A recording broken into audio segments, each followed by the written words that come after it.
যদি ভালো থাকতে চান তাহলে ধানের শীষে ভোট দিতে হবে।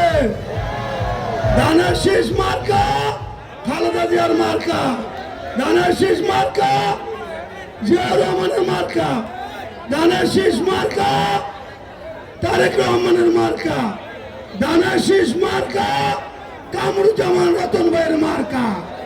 এখন পাটনা দান করে উঠাইতে হবে। দান যেন বাউল পাখি খাইতে না পারে। বাউল পাখি থেকে দানকে রক্ষা করতে হবে। তাই সবাইকে বলবো 12 তারিখ পর্যন্ত বাউল পাখিকে খেদায় রাখতে হবে। 12 তারিখ পর্যন্ত যেন বাউল পাখি দান খাইতে না পারে। আমি নাকি ভুল বলে গেছি, সম্পূর্ণ মিথ্যা কথা, পাটপারি কথাবার্তা। আমি সাথে সাথে প্রমাণ করেছি যে এই ধানের শীষ আমার রক্তের সাথে মিশে গেছে।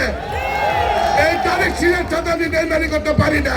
বেসিক যে সমস্যাটা মাদকের বিকল্প, আমরা কর্মসংস্থান চাই, যেখানে খেলার মাঠ, স্পোর্টস ক্লাব এবং সাংস্কৃতিক চর্চা এবং এই অঞ্চলের তরুণদের কারিগরি শিক্ষায় এক্সপার্ট করে আমরা বিদেশে যেতে তাদেরকে উৎসাহ করতে চাই।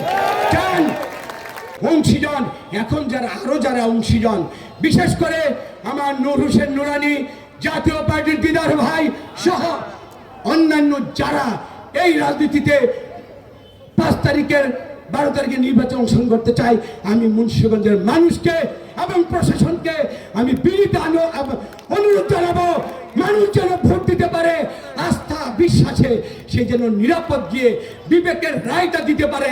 আপনারা এই পবিত্র মাটিকে পবিত্র রাখুন, শান্তিপূর্ণ রাখতে, যা কামরুজ্জামানের রতনের ভাগ্যে এসেছে।